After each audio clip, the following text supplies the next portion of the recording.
Jarum jam sudah bergerak ke pukul 11.45 WIB, Selasa 1 Maret 2022 lalu.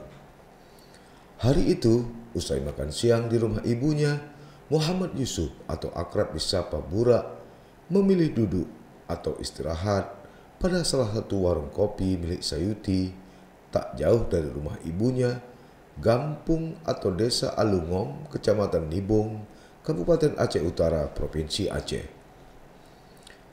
Itu memang menjadi kebiasaan sehari-hari seorang mantan Kombatan Gerakan Aceh Merdeka atau GAM berusia 46 tahun ini. Usai perjanjian damai antara pemerintah Indonesia dengan Gerakan Aceh Merdeka 15 Agustus 2005 silam di Helsinki, Finlandia, Burak memang memilih untuk kembali menjadi petani di desa tersebut.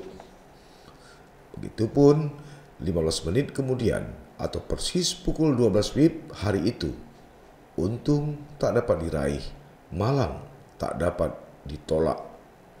Saat sedang asyik duduk di warung kopi tadi, dari arah belakang muncul Azrul yang juga warga setempat. Dia menenteng senjata airsoft gun laras panjang yang biasa digunakan untuk menembak babi. Seketika terdengar suara tembakan. Azrul menembak bagian leher Burak, persis di bawah telinga. Seketika darah segar muncrat, Burak roboh ke tanah. Azrul pun melarikan diri. Gampung Alungom yang semula damai mendadak menjadi gaduh. Beberapa warga melaporkan kejadian tersebut kepada perangkat desa, termasuk anggota polsek setempat serta petugas medis dari Puskesmas Nibung. Polisi langsung memasang garis polis line di tempat kejadian perkara, dan tak lama kemudian Burak dievakuasi petugas medis Puskesmas Nibung dengan menggunakan mobil ambulan ke Rumah Sakit Umum Daerah Cut Mutia Aceh Utara, dan tiba di sana sekitar pukul 15.21 WIB. Korban langsung dibawa ke kamar mayat untuk divisum.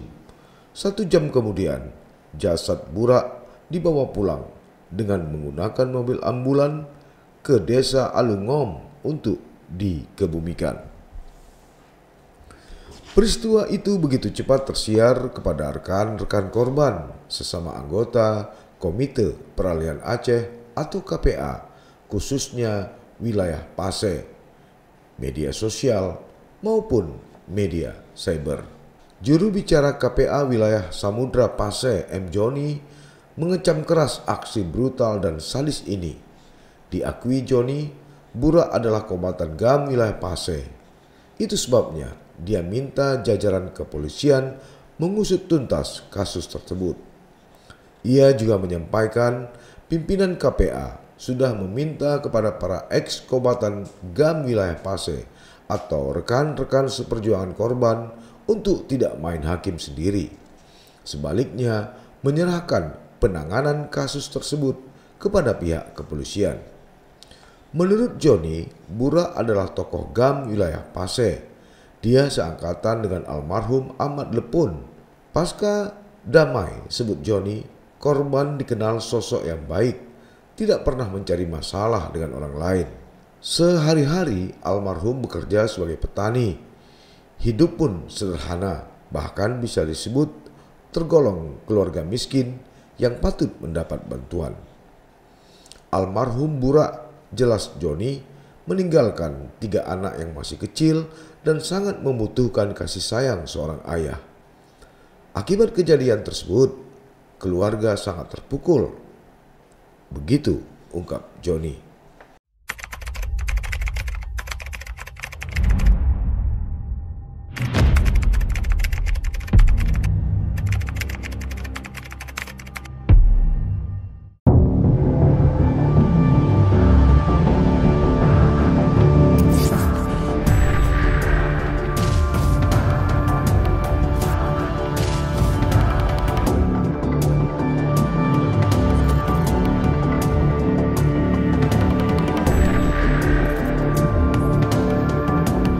Baca modus baru lurus.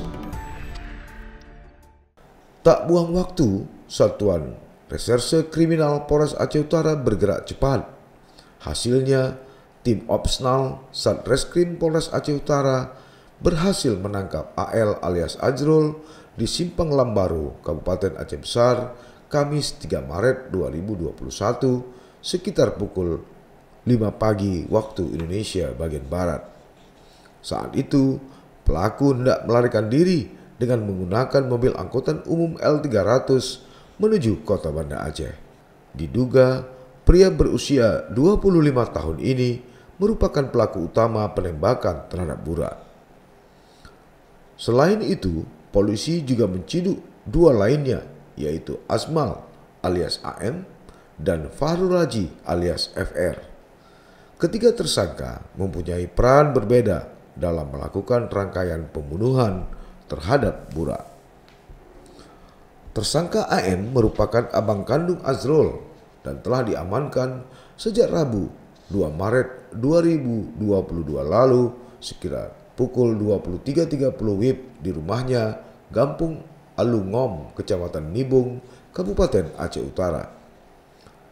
Usai melakukan penembakan, AM kabarnya memberi baju serta uang 2 juta kepada Azrul untuk mengamankan diri sampai keadaan benar-benar kondusif. Berdasarkan pengembangan yang dilakukan Satuan Reserse Kriminal Polres Aceh Utara, didapati tersangka ketiga yaitu FR atau Fahrul Raji. Dialah pemilik senjata yang digunakan Azrul. Ia diamankan Kamis 3 Maret 2022 sekitar pukul 16.30 WIB. Saat itu, Fahrul Raji sedang berada di rumahnya Gampung Alungom, Kecamatan Nibung, Kabupaten Aceh Utara. Lantas, apa motif Azrul menghabisi nyawa Burak? Dari pengakuannya muncul satu pernyataan yang mengejutkan. Azrul mengaku kepada wartawan di Mapolres Aceh Utara Lok Sukun Jumat 4 Maret 2022 lalu bahwa dia sebenarnya tidak berniat membunuh dengan menembak korban yang saat itu sedang duduk di warung kopi milik Sayuti. Azrul tak mengira korban akan meninggal dunia usai ditembak dengan senapan angin milik FR karena niatnya hanya memang ingin memberi pelajaran kepada korban. Tak ada rencana saya membunuh Burak, kebetulan saya tembak kena di bagian kepala. Begitu ungkap Azrul kepada wartawan dengan kepala tertunduk. Tapi dia nekat beraksi seperti itu karena memang sakit hati dengan kelakuan korban yang sering meneror keluarganya sambil membawa senjata tajam seperti lembing, terutama pada malam hari. Burak sering datang tengah malam ke belakang rumah kami sambil mengancam akan membunuh, membakar rumah, dan mengancam akan memperkosa ibu saya. Saya tidak tahu apa alasan dia berbuat seperti itu sampai saya sakit hati, ucap Azrul. Azrul juga mengaku korban pernah menganiaya abang kandungnya yaitu Asmal alias AM. Maklum lekai kota mau lekai itu. Di uro jarum mau di mana malikum mau melimbi. Alasan lekai itu kalau Nyan hana urukan karena pempoi po abang. Mak lekai kota mau lekai itu jadi nung rudungi. Tidak sih karena hana dihargai keluarga lu. Hana tujuan untuk timbang mati yang kira kebetulan gitu nama mobil. Gecik Kampung Alungom Tarmiji menerangkan, Burak adalah sosok yang ditakuti warga karena kerap bersikap keras dan kasar serta arogan. Seperti diwartakan laman anteroaceh.com 5 Maret 2022 lalu. Tarmizi mengaku tak berani menengahi bila ada warga yang bermasalah dengan Burak. Sebab siapapun yang mencoba menyelesaikan masalah itu pasti ikut menjadi sasaran penganiayaan. Dan itu pernah beberapa kali terjadi sehingga mereka mengaku trauma dan tak bisa berbuat apa-apa, ungkap Kecik Tarmizi. Menurut Tarmizi, tulis anteroaceh.com, beberapa hari sebelum terjadi penembakan, korban sempat memukul AM di depan orang banyak dengan dalih AM menyebut korban sebagai orang gila. Tapi tuduhan itu dibantah AM. Setelah dipukul burak, AM pulang ke rumah dan menceritakan persoalan tersebut kepada keluarganya hingga didengar Azrul. Pada malam hari yang sama, jelas ke si Tarmizi, Burak berdiri di depan rumah Azrul sambil menenteng parang dan lembing. Kemudian dia berteriak akan membunuh AM dan keluarganya, termasuk ibu AM, serta membakar rumah mereka. Begitu jelas Tarmizi. Lepas dari pengakuan Azrul dan penjelasan kecil Tarmizi, yang pasti polisi menjerat Azrul dengan pasal 340 junto pasal 338 junto pasal 354 KUHP pidana tentang tindak pidana pembunuhan.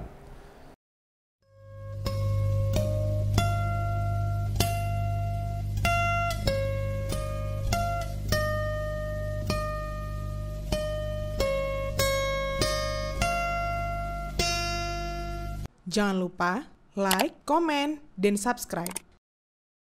Serta aktifkan lonceng notifikasi.